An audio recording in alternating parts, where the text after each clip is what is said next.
Estamos gravando aqui.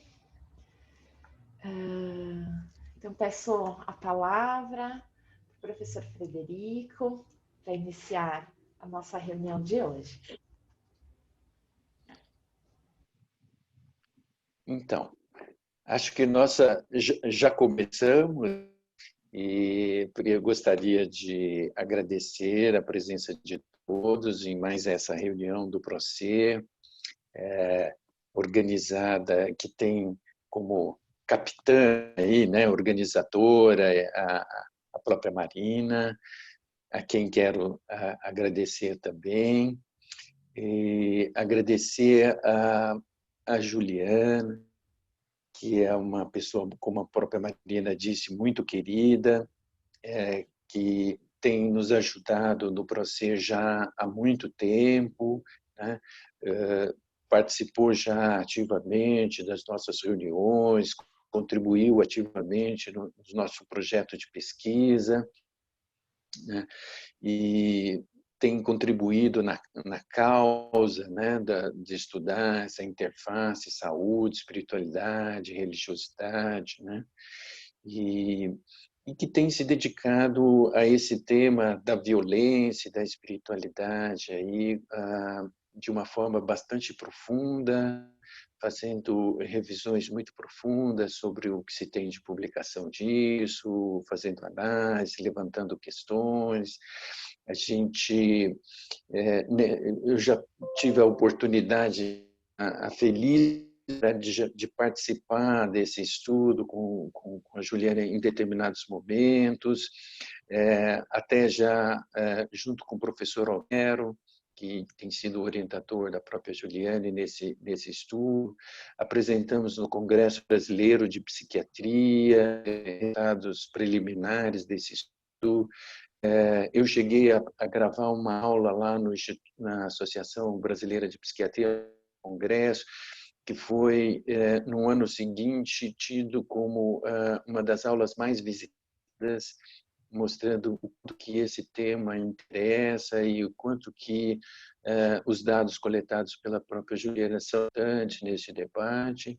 E hoje, então, sem mais delongas, vamos passar a palavra para a Juliana para que ela possa nos atualizar de todos esses estudos e que a gente possa sair enriquecido aí. Agradeço a disponibilidade dela de vir aqui compartilhar com a gente e a presença de todos vocês. Um grande abraço a todos e na palavra. Obrigada, professor Frederico. Bom dia a todos, muito prazer. Eu sou a Juliane Gonçalves, mas podem me chamar de Juliane, sem problema nenhum. Eu que agradeço aí o convite, eu que agradeço a participação, né? Que nem o professor Frederico falou, já faz um tempo que eu acompanho o PROCER, eu trabalhei mais ativamente, ajudei mais ativamente um tempo atrás, e aí por algumas questões profissionais acabei distanciando um pouco, mas estou sempre acompanhando os projetos, de vez em quando encontro com o pessoal para saber como estão as pesquisas, e fico super feliz de saber que está caminhando, tem bastante pesquisa nova saindo, né, bastante coisa surgindo, e a gente sempre ouve falar do pessoal novo que está chegando, então a gente sabe o polo de disseminação tão importante que é o PROCER, né, em termos da causa realmente das pesquisas de espiritualidade, né, de trazer uma robustez científica para um assunto que a gente sabe que já é tão importante, né, na clínica, e que vocês já têm trabalhado aí há bastante tempo, com uma experiência vasta nesse tópico, principalmente em assistência, né, que é uma coisa ainda que fica um pouco para trás em termos de outros grupos, né? O pessoal às vezes acaba estudando só o ponto científico e vocês têm uma experiência vasta, rica sobre assistência, que eu acho que é de extrema importância, de extrema relevância para o trabalho, para a causa final, né? Que é realmente trazer uma qualidade de vida, um bem-estar para o paciente e para a população geral, né? Que é o ponto principal. Então, eu que agradeço, é um prazer estar aqui podendo falar, trazer um pouquinho do trabalho, né? Eu vou falar um pouquinho, na verdade, da minha tese do doutorado. Eu não vou falar tudo, a tese acabou sendo bastante grande. Eu vou compartilhar a tela aqui, depois vocês me falam se está tudo ok. Estão conseguindo enxergar já? Então, tá bom. Na verdade, esse trabalho a gente começou, eu fiz sobre a orientação do professor Homero Valada, né? que é um outro colaborador, amigo do professor Frederico, colega de trabalho, né? Já tem um tempo também, ajuda bastante aí no Procer. E a gente começou esse trabalho do doutorado por volta de 2014. O professor Homero tem contato com um professor da Unifesp, que chama professor Ronaldo Laranjeira, é um dos maiores pesquisadores de álcool e drogas aqui do Brasil, referência no assunto, né? Ele é psiquiatra também. E eles fizeram em 2006 e em 2012 2 versões de um estudo de representação populativa da população brasileira, né? Representativo da população brasileira. Eles fizeram o sorteio das cidades, teve uma metodologia muito bem descrita, foi um trabalho bastante intenso. Eu vou explicar um pouquinho mais a fundo, né? Um pouquinho mais para frente na apresentação. Mas, só para falando preliminarmente mesmo, eles fizeram esses levantamentos em 2006 e 2012 para entender o padrão de consumo de álcool e drogas da população brasileira. A ideia era traçar medidas de políticas públicas, né, e investigar um pouco mais a fundo em termos científicos como é que se comporta esse lado na população brasileira. E existe um site, depois eu vou até disponibilizar para a Marina, que tem esses resultados da pesquisa toda, bastante completo, vale muito a pena para quem se interessa pelo assunto. Eles estão falando sobre álcool e drogas no geral, tá? Mas é super interessante, tem dados lá que a gente não imagina, a gente pensa que a população brasileira tem um consumo muito alto de álcool, né? Acho que isso acaba sendo um senso comum. E, na verdade, pela pesquisa dos 2 anos que eles fizeram, né, dos 2 anos diferentes, eles conseguiram ver que não é tão alto assim. Mas o impacto é muito grande, né? A proporção de álcool que é consumida, a proporção de viciados em crack, viciados em cocaína, ainda não é tão alta quanto a gente imagina, mas a repercussão disso é muito grande. E isso envolve muito índices de violência. Então, na análise de 2012, eles fizeram um novo levantamento, incluindo algumas perguntas sobre violência que não tinham no primeiro estudo. Eles queriam entender essa relação um pouco mais a fundo. E a gente sabe que tem uma relação, uma associação positiva, né? Quanto mais consumo de álcool e drogas, mais violência, e um é causa, o outro é consequência e vice-versa, né? Principalmente o consumo de álcool leva à violência, ainda é uma relação um pouco mais alta em termos de causalidade.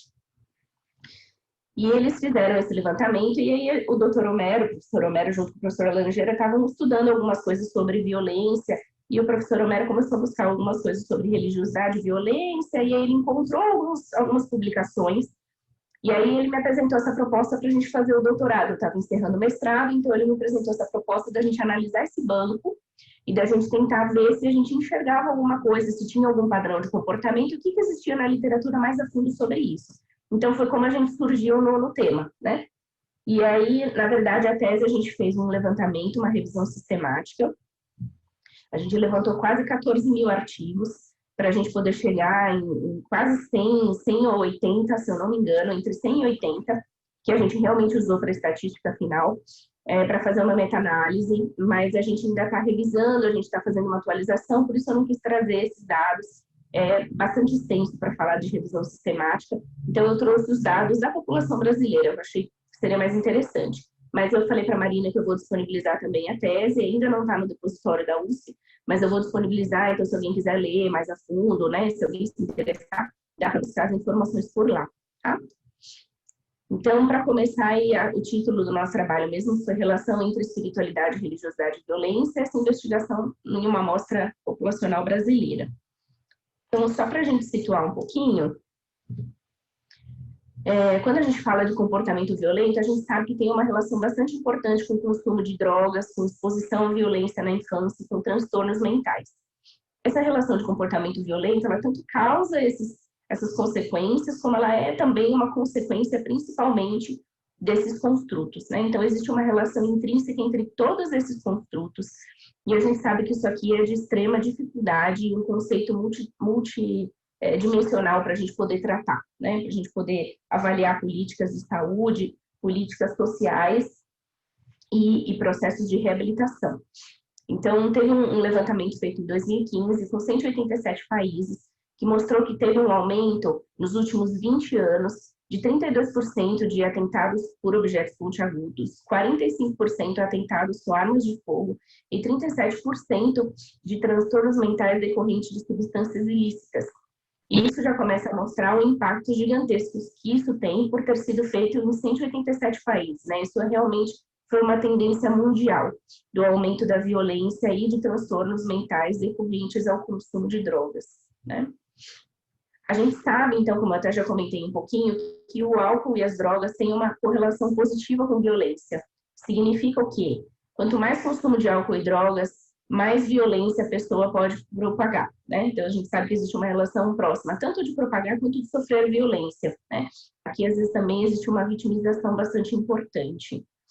E a gente sabe, até o pessoal do próprio Procer, que já está aí bastante ativo nisso, que a religiosidade tem um papel importante para a proteção de desfechos de saúde mental, principalmente álcool e drogas. Isso é uma coisa até de consenso comum. A gente sabe que as próprias religiões têm muitos programas de prevenção ao álcool e de reabilitação de participantes, né, de frequentadores que se envolvem com álcool e drogas.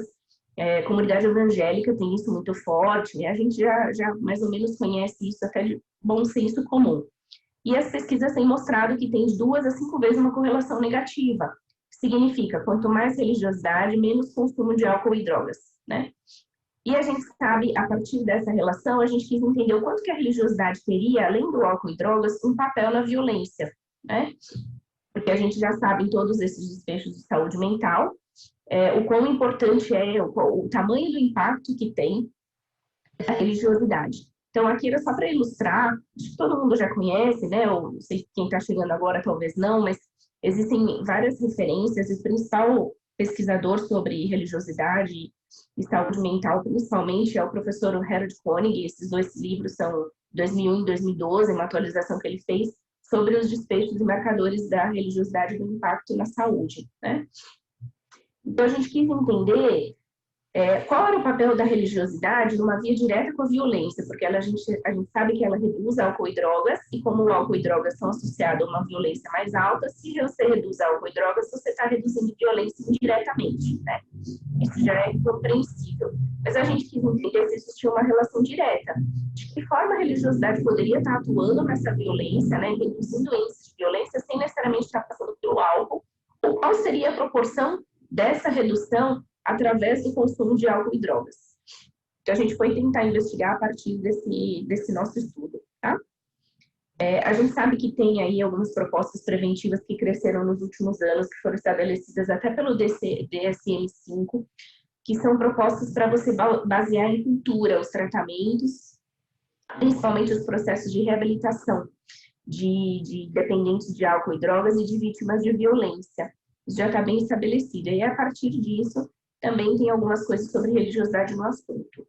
Acho que a primeira referência que tinha sobre o tema, a gente encontrou de 69, que foram os primeiros autores que começaram a publicar mais coisas sobre o tema, que é o Rich Stark, falando sobre o que seria o papel da religiosidade na violência, né? Então, eles acreditam e eles postularam uma teoria de que existem limites sobrenaturais e recompensas divinas. Então, a partir do momento que você tem um certo receio de uma divindade, você acredita que existe uma força sobrenatural, isso acaba te limitando, te cerceando para que você não produza violência, para que você não perpetue violência contra o próximo, né?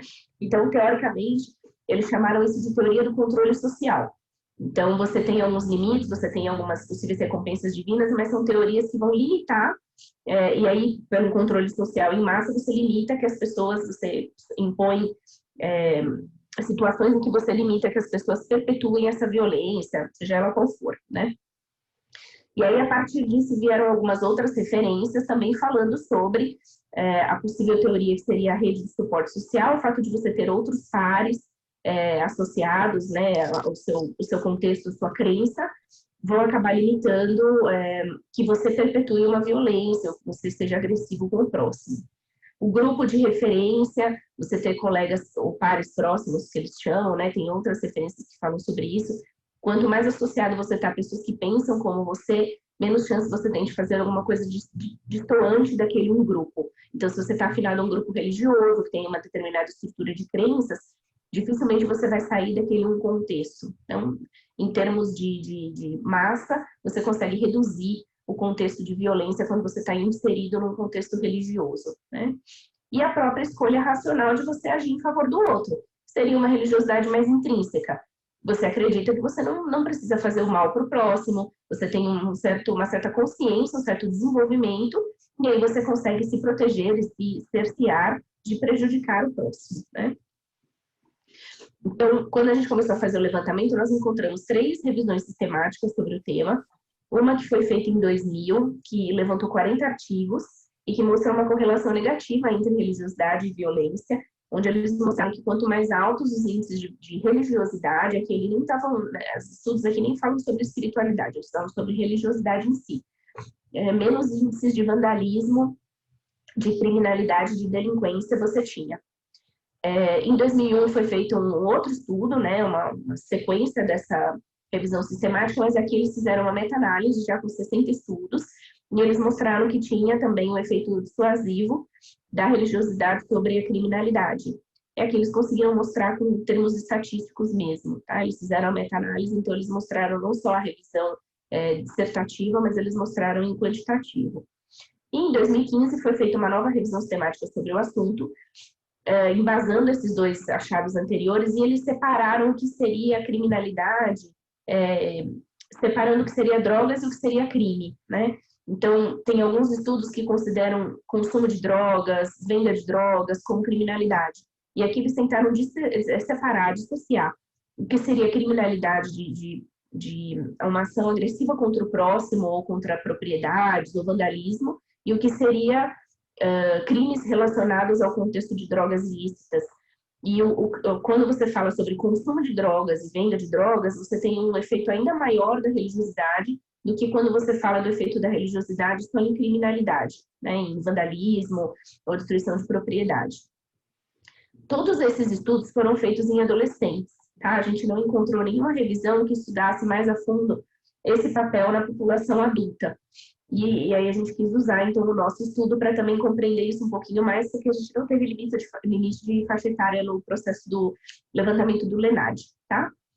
Então, a justificativa do nosso trabalho foi investigar a associação da religiosidade com uma violência interpessoal, foi a definição do OMS, que a gente usou como violência, seria violência entre indivíduos, né, agressão, processo agressivo contra o próximo, e que ela pode ser subdividida em familiar, em violência doméstica ou violência na comunidade. Tá? E aí nós fizemos 2 estudos, então, eu vou falar um pouquinho de cada um separado, e a gente investigou essa amostra representativa brasileira aí através do LENAD, tá? Então, como eu já falei, a gente usou o LENAD 2, que foi a versão coletada em 2012, que teve mais dados sobre violência do que na primeira versão, tá?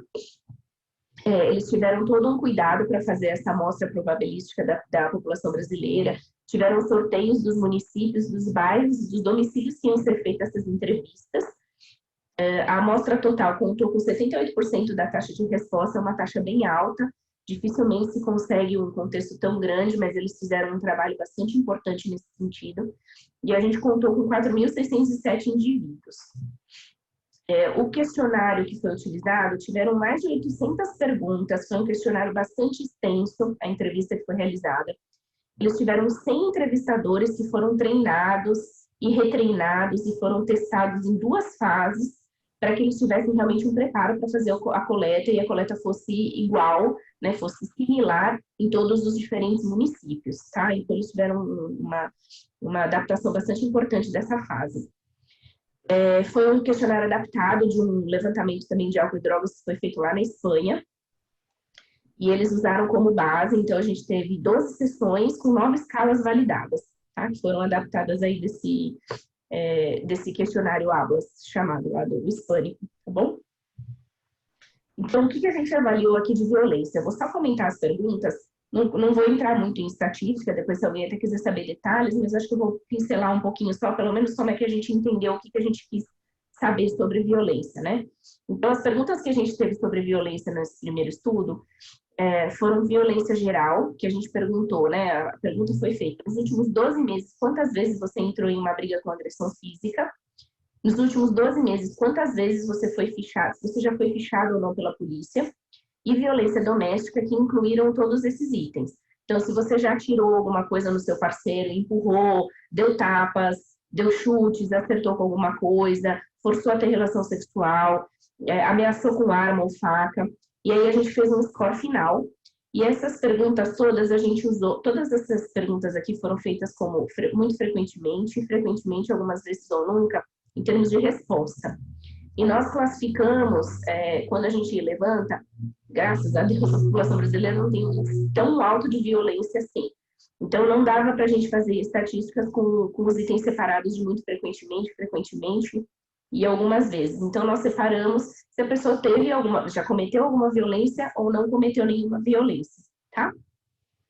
A gente usou o que a gente chama de variável dicotômica, a gente usou sim ou não. Quando a gente fala de violência na infância, o que esse estudo levantou, né? O levantamento fez. Então, a gente tem algumas perguntas aqui. Durante a sua infância, quantas vezes você assistiu seus pais se agredirem? Quantas vezes você assistiu seus pais se ameaçarem? E se você sofreu bullying na escola durante a sua infância? E aqui, violência na infância, o outro item seria se os seus pais já te agrediram, e aí foram perguntados se eles te insultaram ou humilharam publicamente, se ameaçaram você com uma faca, se te empurraram, beliscaram, machucaram você com algum objeto, te bateram até causar marcas. E a gente vê que são índices de violência bastante importantes, tá? A gente consegue perceber que não são coisas tão leves assim. Então, quando a gente fez um levantamento, quando eles fizeram esse levantamento, eles quiseram entender mais a fundo realmente como isso se comportava, tá? E aqui as violências de vítima, que a gente perguntou também, depois eu vou comentar um pouquinho mais à frente. Então, se nos últimos 12 meses alguém te ameaçou com uma faca ou uma arma, se você já foi assaltado, e a violência doméstica foram as mesmas perguntas se você já perpetuou ou se você já sofreu algum desses tipos de violência. Então, a mesma coisa, se o seu parceiro já te empurrou, já te bateu, já te forçou a ter relação sexual, já te queimou, já te ameaçou com uma arma ou faca, tá? E aí, mesma coisa, nós classificamos com sim ou não. Então, se você já sofreu alguma dessas violências, ou se você nunca sofreu nada desse sentido, tá? E o que a gente tinha de religiosidade nesse levantamento, na nossa amostra?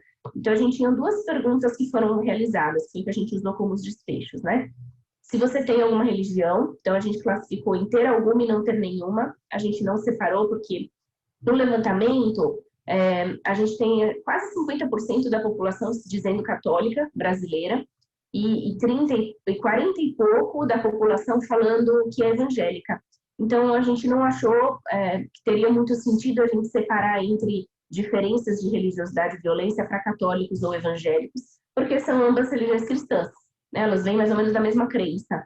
Então, a gente não achou que teria benefício. Nós acabamos utilizando ter religião ou não ter religião. Costuma ser o que o padrão dos estudos mundiais utilizam também, né? Depois eu posso até comentar um pouquinho sobre isso. Existem algumas diferenças de publicações internacionais falando da religiosidade com violência para religiões cristãs e não cristãs, né? Eu não vou abordar isso agora, mas depois se alguém quiser saber eu posso até comentar, não tem problema. E a outra pergunta seria a importância da religião. Então, quanto que a religião é importante na sua vida? E também nós classificamos em não ter nenhuma importância ou ter alguma importância, tá? E aí, de desfechos independentes que a gente utilizou, foi depressão, suporte social, qualidade de vida, dependência de cocaína, dependência de álcool, idade, sexo, escolaridade e estado civil. Esses foram variáveis só para controle da nossa amostra, tá? Então, só para comentar um pouquinho, o primeiro estudo a gente conseguiu publicar essa semana. Esse primeiro estudo saiu após o ano, já está em Open Access, se alguém quiser depois ler, eu vou enviar o link junto para a Marina, ela divulga para vocês, tá?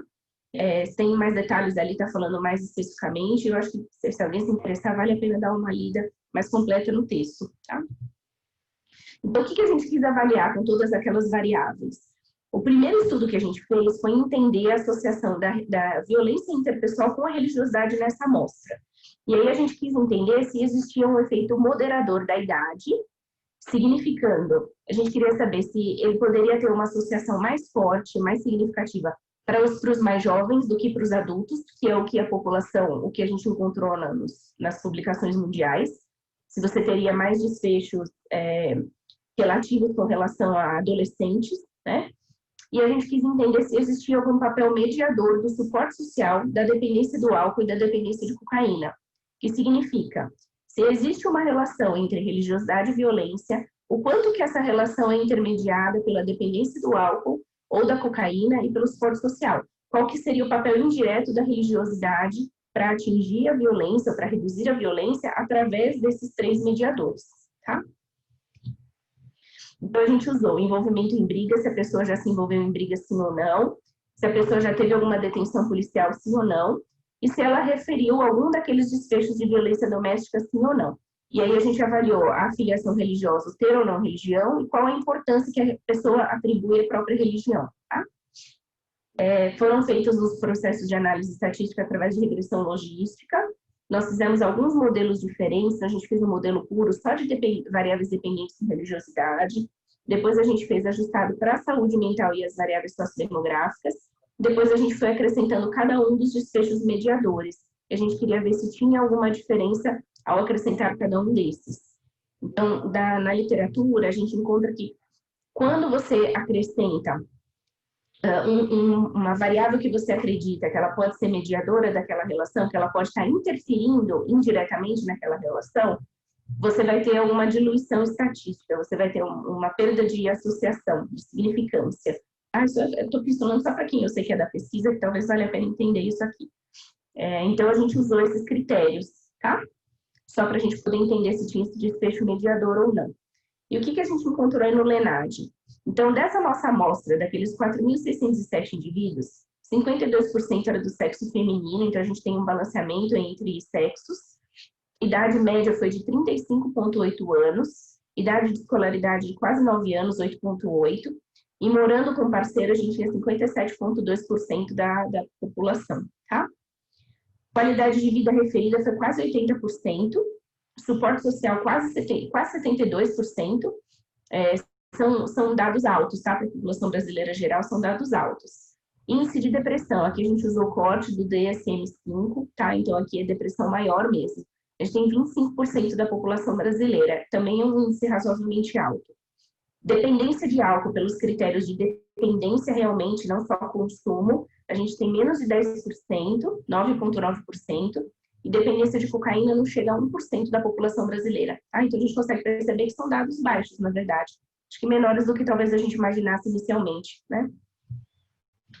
E quando a gente fala de violência, o que a gente encontrou na população brasileira? Então, a variável que mais mostrou agressão foi a de ter sofrido agressão dos pais. Tem quase 22% da população referindo já ter acontecido isso na sua infância. Assistir os pais se ameaçarem foi quase 20%. Sofrer bullying na escola, 13%. E assistir os pais se agredirem, 12,4%. A gente percebe que os índices de violência que mais são relatados são de violência na infância. Tá? Isso chamou bastante atenção. Para a nossa população brasileira, são índices altos, tá?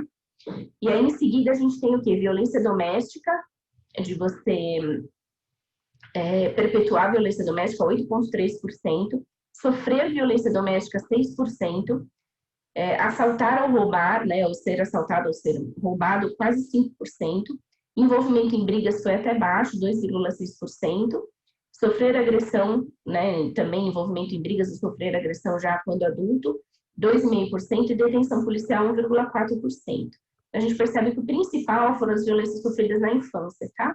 Isso aqui, vocês guardem essa informação, que depois a gente vai falar no segundo estudo sobre isso.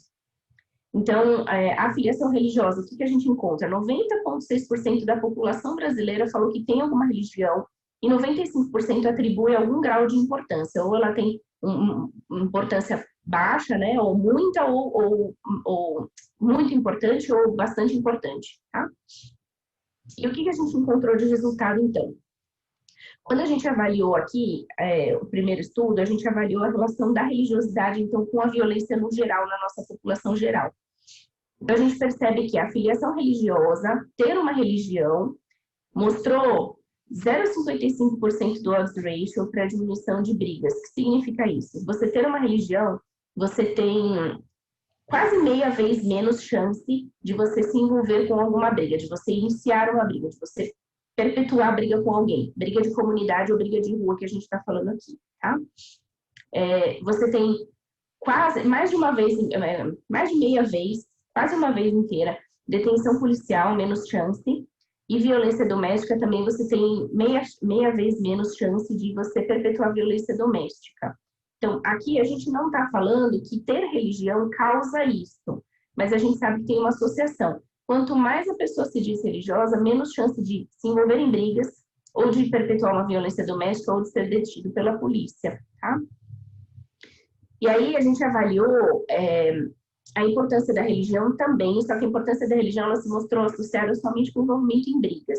Então, quando você fala que a sua religião é importante para você, você consegue se envolver menos em briga, até meia vez menos, até quase uma vez menos, quando você está atribuindo alguma importância à sua religião. Mas isso não diminuiu violência doméstica, nem detenção policial, tá? Isso não se associou.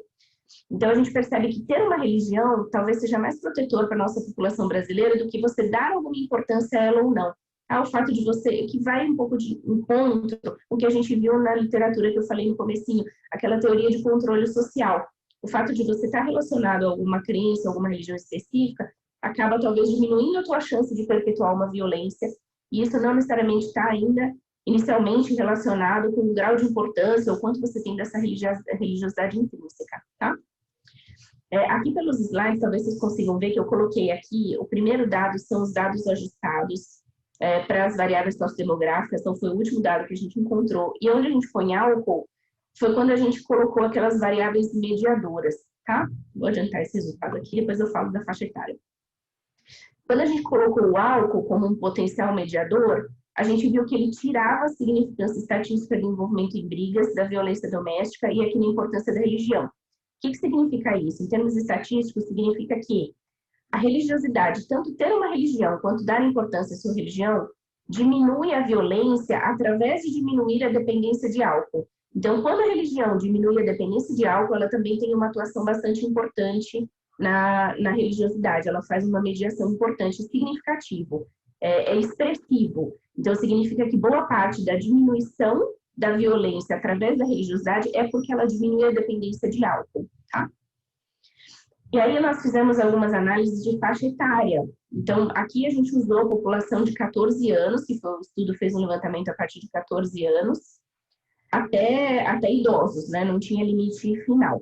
Então, até por volta de 60 anos a gente teve aqui, tá? E aí, quando a gente dividiu por faixa etária, o que a gente entendeu? Os adolescentes de 14 a 18 anos tiveram os desfechos de religiosidade associados com todos os graus de violência. Então, todos os adolescentes de 14 a 18 anos que se disseram religiosos não se envolveram, tinham menos chance de se envolver com briga, tá? Tinha uma significância estatística de se envolver com briga ou de perpetuar violência doméstica ou de ser detido pela polícia. E para os adultos, essa relação só aconteceu com a importância da religião se envolvendo em brigas, tá? Não o fato de um adulto de 31 a 59 anos dizer que tem uma religião não foi importante para diminuir o envolvimento dele em brigas, mas ele dizer que ele tem, que ele dá importância à religião dele, conseguiu proteger. Então aqui a gente consegue perceber que, principalmente para adolescentes, estar envolvido numa religião tem muito mais importância e força para reduzir o envolvimento de brigas e de violências no geral, do que para o adulto. O adulto, ter uma religião ou não fez diferença, mas a importância que ele atribui à religião fez. Então, esses dados já mostram que a gente tem um pouquinho de diferença entre a religiosidade intrínseca e extrínseca de acordo com a faixa etária, tá? Quando a gente olhou no geral, parecia a população geral, mas quando a gente olhou estratificado em faixa etária, a gente percebe essa diferença, tá? Então, aqui só para mostrar a mediação do álcool, tá bom? O que a gente viu, então, quando a gente põe o álcool, a religião, ter uma religião, ela diminui o envolvimento em brigas de uma forma direta, mas quando ela diminui a dependência do álcool, ela também diminui as brigas, tá? Então, a gente chama de fator mediador parcial. Então, ter uma religião diminuiu brigas parcialmente pela dependência do álcool, dar importância à religião também, e detenção policial também. Só que quando a gente avaliou ter uma religião e violência doméstica, a gente percebeu que não existe uma relação direta. A gente percebeu que você ter uma religião, diminuindo a dependência do álcool, diminui a violência doméstica. A gente chama isso aqui de relação total. A violência doméstica só é reduzida quando você tem uma religião, se ela diminuiu a dependência de álcool, tá? Então, só para situar um pouquinho, até já falei um pouquinho aí nos próprios resultados, mas a gente encontrou esses resultados do nosso estudo compatíveis com a literatura. Então, existem outros estudos representativos de população nacional, principalmente americanos, que eles avaliam estudos de álcool e drogas e violência em adolescentes, então são estudos de população representativa de crianças e adolescentes, principalmente quando avaliam isso, né? e que tem essa padrão de resultados parecido com os nossos, sabe? Que a religiosidade realmente diminui o índice de violência e que acaba sendo um possível fator protetor, principalmente para crianças e adolescentes. E a gente sabe daí principalmente que seriam essas duas teorias, a teoria do controle social, que é o fato de você estar envolvido com filantropia, você tem um suporte social, você tem uma rede de colegas e amigos que têm pensamentos parecidos com os seus, atitudes parecidas com os seus, principalmente para os adolescentes, isso é muito forte, e a gente tem encontrado aí, então, dados estatísticos que realmente corroboram que não é só um conceito popular que a gente acredita, tá? Realmente isso se mostra bastante significativo em termos de proteção à violência. E existe também a teoria do desenvolvimento social, né, que é a essência da religião, o propósito de vida, ele vai se tornando mais importante, mais saliente com o avanço da idade e com a maturidade da pessoa. Então, quanto mais maduro, quanto mais vai passando o tempo, mais ela vai interiorizando as questões da religiosidade e mais aquilo vai fazendo sentido e o protegendo de perpetuar uma violência contra o próximo. Tá? Então, não é só porque ele tem medo de se queimar no grupo em que ele está envolvido, mas ele tem um grau de consciência diferente. Tá? São basicamente essas duas teorias que a gente conseguiu encontrar aqui, que suportam, subsidiam esses dados que a gente localizou. Tá? A mediação do álcool. Quando a gente avaliou os mediadores, a gente só encontrou o álcool como um potencial mediador. Então, a dependência de cocaína não altera. Quando a religiosidade diminui a dependência de cocaína, ela não necessariamente influencia a violência, talvez porque o dado é pequeno, né, 1% só da nossa população. Mas para o álcool isso foi bastante importante. E a gente tem um outro estudo que foi feito em 2015 de população brasileira também, ele não é representativo, tá? Mas foi feito com adolescentes brasileiros, que mostrou uma mediação do álcool também, que é o álcool também, a partir da religiosidade reduzindo o álcool, ela reduz a violência, principalmente em adolescentes. Então a gente já consegue perceber o quanto isso é importante, tá?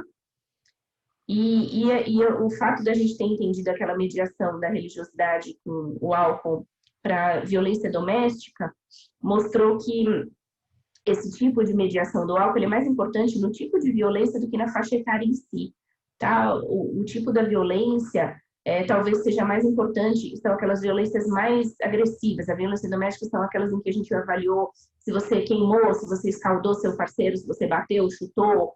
São violências, são índices de violência mais agressivos, mais significativos e robustos do que um envolvimento em briga, que pode ter sido uma briga na comunidade, né? Uma briga de bar, por exemplo. E aí o álcool é mais importante, a mediação do álcool é mais importante nesse tipo de violência, significando que quanto mais esses índices de violência você tem, mais a dependência do álcool está associada a isso, tá? Então a religiosidade diminuindo o álcool, ela diminui esse tipo de violência, principalmente a doméstica. Então, só para concluir esse estudo, a religiosidade se associou a menores níveis de violência, independente de qual tipo a gente avaliou. Nos adolescentes, ela se mostrou inversamente associada com todos os desfechos diferentes dos adultos, que foi só a importância da religião. E a dependência do álcool se mostrou como um mediador importante, especialmente na violência doméstica. Tá? E aí, depois que a gente entendeu esses dados, a gente quis entender um pouquinho como é que funcionaria essa parte da religiosidade com a violência infantil, com a violência na infância, que foram aqueles primeiros dados que a gente mostrou, que tem um índice alto de propagação na nossa população brasileira. Tá? Então, o nosso segundo estudo foi avaliar a relação da religiosidade com os eventos adversos na infância. E aí a gente quis entender se existiria um papel mediador da religiosidade para perpetuar ou para ser vítima de violência na vida adulta. O que significa isso? A gente queria saber se a religiosidade estaria associada a eventos adversos na infância. Então, a nossa hipótese de que quanto mais religioso, menos eventos adversos você sofreu na sua infância, né? Menos ambiente agressivo você se envolveu. E a gente quis entender se a religiosidade, para aquelas pessoas que sofreram evento adverso na infância, né, que sofreram uma violência na infância, se elas tinham mais chance de perpetuar violência na vida adulta ou se elas tinham mais chance de serem vítimas de violência na vida adulta. E se o fato delas se dizerem religiosas poderia diminuir esse índice. Então, a gente quis entender se, para quem teve evento adverso na infância e se diz religioso, tem menos chance de ter violência na vida adulta, tá? Então, as variáveis que a gente usou foram aquelas que eu já apresentei, tá bom? Sofrer agressão dos pais, então se eles te humilharam, te bateram, te beliscaram, te ameaçaram. E a gente colocou se já teve isso alguma vez, sim ou não. Assistir os pais se ameaçarem entre si, né, entre eles. assistir aos pais se agredirem e sofrer bullying na escola. E aí as variáveis independentes, então, foram se você perpetuou ou sofreu violências na vida adulta e a religiosidade que a gente tentou usar como mediador, tá? Então, os modelos que a gente usou de estatística foram basicamente os mesmos. Regressão logística que a gente fez da mesma forma, tá? A gente fez os ajustes para a violência na vida adulta. E depois a gente foi acrescentando para a religião, para ter uma religião ou não, para dar importância, e a gente foi corrigindo com os outros índices de saúde mental e sociodemográficos. Então, o que a gente encontrou nesse outro bloco de análise? Quando a gente avalia a pessoa que tem afiliação religiosa, ela está associada com menos agressão. A pessoa que se diz hoje religiosa, né, que se diz ter uma religião, ela está associada com menos agressão, ter sofrido menos agressão dos pais, menos chance de assistir os seus pais terem se ameaçado ou se agredido, e não se relacionou com bullying na escola, tá? Então, ter uma religião mostrou que quem tem uma religião hoje teve menos eventos adversos na infância. E quem deu importância à religião, a mesma coisa, tá? Então, ter religiosidade mostrou que foram pessoas hoje que se dizem religiosas, foram pessoas que tiveram menos violência infantil, tá? Sofreram menos violência infantil. E aí, o que a gente avaliou se essas pessoas tinham uma chance maior ou menor, né, de ter uma violência na vida adulta? Então, quando a gente colocou essas variáveis, a gente viu que se você sofreu algum tipo de violência na infância, qualquer um desses tipos que a gente avaliou, você tem de quase 2 vezes mais chance, até 8 vezes mais chance de perpetuar violência na vida adulta. O que significa? As pessoas que referiram algum grau de violência na infância têm chances altíssimas de perpetuarem violência na vida adulta, tá? Então, a gente viu de 2 vezes até 8 vezes mais. Já tiveram outros estudos lá do Lenard que tinham mostrado essa relação, então a gente já imaginava que a gente ia encontrar isso também.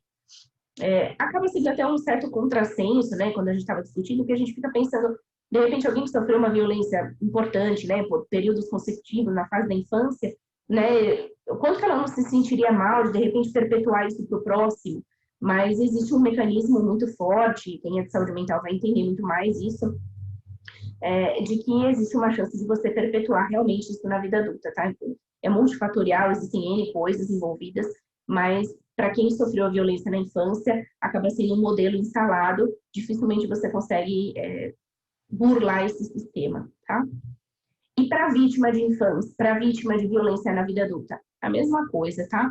Quem sofreu algum grau de violência na infância, independente de qual desses itens a gente avaliou, teve também de quase 2 vezes, né, 1,5 vezes mais chance, até 5 vezes mais chance de ser vítima de violência também na vida adulta, independente também de ser vítima de briga de rua, de violência doméstica, do que for, tá?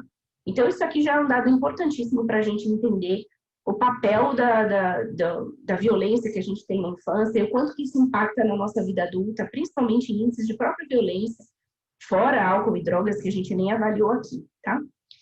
E quando a gente avaliou se a religiosidade diminuía isso, a gente colocou daí nas análises estatísticas se a religiosidade poderia diminuir. Então, se eu tive violência na infância e hoje eu me digo religioso, eu dou importância à religião, será que eu tenho menos chance, então, de ser uma pessoa agressiva, uma pessoa violenta ou de sofrer violência? A gente fez essas análises e a gente não encontrou resultado nenhum. A partir do momento que se instala uma violência na infância, nesses itens avaliados aqui, tá? Nesse tipo de item avaliado, ter uma religião hoje, ou dar importância a uma religião hoje na sua vida, não reduz a sua chance de perpetuar ou sofrer violência na vida adulta. A religiosidade não teve qualquer impacto nesse dado, tá? Ela só se mostrou significativa. Quem se diz religioso hoje teve menos agressão na infância.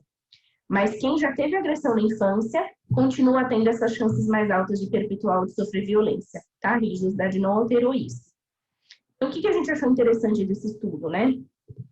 A gente já sabe que a violência na infância, ela traz piores marcadores de saúde mental na vida adulta. Consumo de álcool e drogas, maiores índices de violência, como a gente mostrou e outros estudos mostram, até alguns dados de psicopatologia, tá? Dependendo do tipo de violência, da faixa etária, existem doenças, aí, transtornos até que aparecem, e às vezes até desvios de caráter, condutas, etc, né? E a gente encontrou daí na literatura alguns estudos falando também do impacto da violência na infância e o quanto que isso interfere ou impacta realmente na dimensão religiosa da pessoa na vida adulta. Então, você tem algumas oscilações da religiosidade da pessoa, da dimensão religiosa dela a partir do momento que ela sofreu uma violência na infância. E aí a gente encontrou dois tipos de resultado. Ou você tem pessoas menos religiosas na infância, na vida adulta, quando elas sofreram violência na infância, ou você tem pessoas mais religiosas. E o que diferencia um pouco isso, né? Essa dicotomia ela pode ser mostrada por dois fatores. Que mostram as pessoas que sofreram uma violência na infância, pelos estudos que a gente localizou na literatura, eles mostram que você tem menos chance de ser religioso na sua vida adulta quando você está encarando, você está afastado de Deus, quando você está encarando que aquela religião, de repente, que você estava envolvido até na sua infância, ou que você frequentava, não te protegeu daquilo, não te alicerçou, não te deu suporte. Então, a pessoa acaba se afastando, né, pela dor, pelo trauma, pela situação que ela viveu, ela acaba se afastando da violência na vida adulta. Ou você tem pessoas mais religiosas, que daí significam, talvez, aquela causalidade reversa. As pessoas que sofreram algum trauma na infância foram buscar alguma religião, alguma religiosidade, algum grau de espiritualidade, alguma força para superar aquilo, para trabalhar aquele trauma, para resolver aquela situação que talvez tenha ficado mal resolvida, tá? Quando a violência na infância é praticada por alguém que é religioso, então um pai fundamentalista, um parceiro que é muito religioso, ou até por clérigos, a gente encontra na literatura que são mais afastamentos de Deus e religião ainda, tá? Então, quando a família ou a figura religiosa de quem sofreu violência na infância, menos chance tem da pessoa ser religiosa na vida adulta dela, tá? Tem bastante estudo na literatura falando do papel protetor da dimensão religiosa dos pais para o desenvolvimento do comportamento de risco dos filhos, que também está relacionado ao que a gente encontrou na nossa amostra. E quanto mais religioso, menos violência na infância tiveram, né? Então, famílias que têm, talvez, lares, a gente encontra na literatura isso, a gente não pode falar que é da nossa população, mas famílias que têm religiosidade, que têm, os pais têm alguma religião, algum contexto religioso ou espiritual, acabam desenvolvendo um comportamento, desenvolvendo uma proteção ao comportamento de risco dos filhos. Talvez por passar valores, por desenvolver saúde mental nos próprios filhos, você acaba protegendo com que eles se envolvam em comportamentos de risco. Aqui eles estão falando de consumo de drogas, comportamentos sexuais, etc. Tá?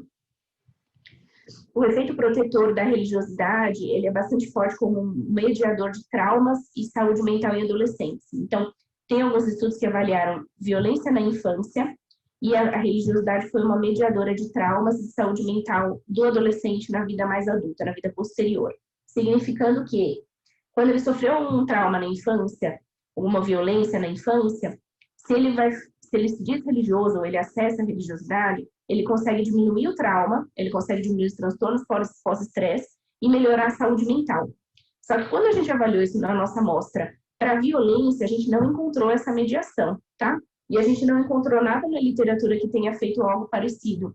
Então, talvez a religiosidade venha a ser um ajuste para a saúde mental, para transtorno, para trauma, para recuperação, mas não necessariamente para violência. Então, dependendo de outros fatores que são mais importantes e significativos dentro desse contexto de traumas e de violência, a religiosidade não acaba sendo um fator protetor de massa, tá? Ela pode ter um papel de reabilitação, que a gente encontra alguns ensaios clínicos sobre reabilitação para traumas. Então, quando você direciona a espiritualidade, quando você direciona a religiosidade para trabalhar o trauma que aquela pessoa vivenciou, você pode ter uma pessoa mais religiosa, que talvez se envolva menos com violência, mas ela teve um processo de reabilitação específico da religiosidade para trabalhar aquele contexto. É diferente dela simplesmente acessar uma religião e passar a frequentar um contexto religioso, tá? A gente consegue ver aqui que são direcionamentos específicos da religiosidade para poder trabalhar esse contexto.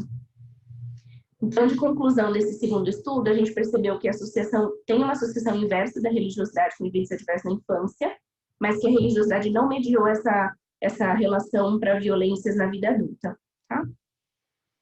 Então, só de considerações gerais, o nosso estudo foi um estudo transversal, um estudo que é um recorte, ele foi feito só um questionário, uma entrevista em um ponto da vida da pessoa, e a gente sabe que existem dados muito mais importantes, robustos e que fazem a gente compreender com mais profundidade através dos estudos longitudinais. São aqueles estudos que você segue a mesma pessoa, principalmente quando você está falando da dimensão religiosa e espiritual, que é uma dimensão complexa, de alta complexidade na vida humana. você tem fases. O ser humano tem fases até da própria dimensão espiritual durante o seu percurso de vida.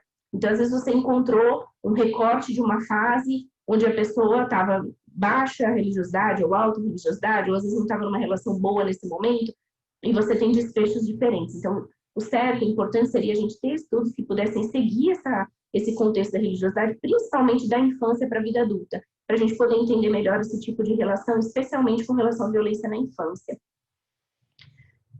Existe uma relação estreita, né, aparentemente, da religiosidade com violência, principalmente com um papel protetor para desenvolvimento de violência na infância, protetor para adolescentes e jovens, para envolvimento em brigas, em violências domésticas, e para adultos, quando eles já começam a dar importância à religião. E aí a gente tem algumas lacunas a serem preenchidas, principalmente na população adulta, que a gente ainda entende menos, a maior parte das publicações são em adolescentes, e a gente entendeu um pouquinho aí desses contextos culturais diferentes, que a gente tem um país, nossa população vai de encontro com outros estudos, mas a gente tem um país altamente religioso, então a gente pode ter um viés de cultura diferente, assim como eu falei, a maior parte da nossa população são religiões cristãs, então a gente pode ter um viés aí também, que precisaria ser compreendido um pouco mais a fundo, e a gente compreender um pouquinho mais a fundo como é que funciona o papel da religiosidade em traumas de violência na infância, tá? Acho que basicamente é isso. Os agradecimentos aí ao UNIAD, que foram o professor Laranjeira e a professora Madruga, Carlos Madruga, que disponibilizaram o banco de dados para a gente, né? A consultoria estatística da professora Cleusa, do professor Paulo Rossi, do Giancarlo e da professora Maria do Rosário, e o próprio CAPES, que ajudou a financiar a bolsa, né, do programa, do projeto meu de doutorado, e o professor Frederico Leão, representando todo o grupo do Procer, o apoio que sempre deu aí para a gente, o desenvolvimento do projeto, e para a gente estar podendo expor aí um pouquinho do que a gente encontrou no nosso estudo. Então é isso. Se alguém tiver alguma dúvida, se alguém quiser fazer comentários, comentar. Eu tentei não falar nada muito específico da parte estatística, mas se alguém até quiser saber alguma coisa, a gente ia aprofunda aí, tá bom?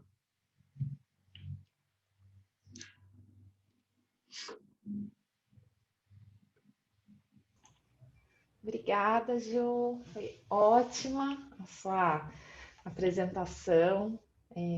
Para mim é uma alegria, né, poder te ouvir assim com esse tema, porque a gente vai observando a importância da pesquisa para a gente ter uma visão a respeito desse tema da religiosidade e da espiritualidade realmente baseada em evidências, né? Então, esses bancos de dados que são amplos, que fazem um recorte estruturado e relevante da nossa população, são fundamentais. E isso incentiva esse lado, esse pequeno pesquisador que existe dentro de nós. Com certeza. E